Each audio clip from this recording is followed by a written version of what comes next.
ગાંધીનગર જિલ્લાના દહેગામ તાલુકાના વાસણા સુખટી ગામે 8 જેટલા યુવાનો મેશ્વા નદીના ચેક ડેમમાં ડૂબી જતા તેમના વારસદારોને સરકાર તરફથી 32 લાખના ચેક દહેગામ તાલુકાના ધારાસભ્ય ભલ્લાદસિંહ ચૌહાણના હસ્તે આપવામાં આવ્યા હતા। ત્યાં આ દરમિયાન સાબરકાંઠા જિલ્લાના પ્રાંતિજ તાલુકાના સાંસદ સભ્યના પતિદેવ પણ ઉપસ્થિત રહેવા પામ્યા હતા।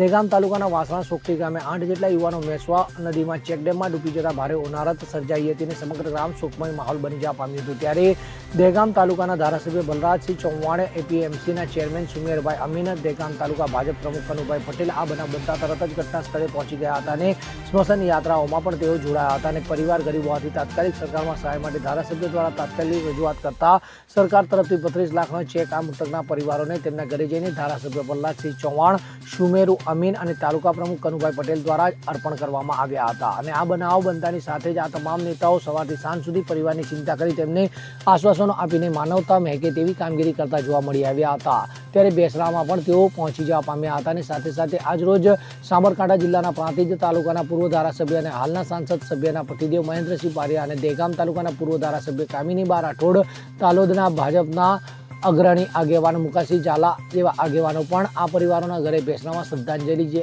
અર્પણ કરી હતી અને મૃતકના પરિવારોની ખબર અંતર પૂછી હતી। અગરસિંહ ચૌહાણ સાથે CN24 ન્યૂઝ, હર્ષોલી, દહેગામ। હવે જુઓ દેશ દુનિયાની તમામ ખબરો તમારી આંગળીના ટેરવે। ઉઠાવો મોબાઈલ અને Google Play Store પરથી ડાઉનલોડ કરો અમારી CN24 ન્યૂઝ મોબાઈલ એપ।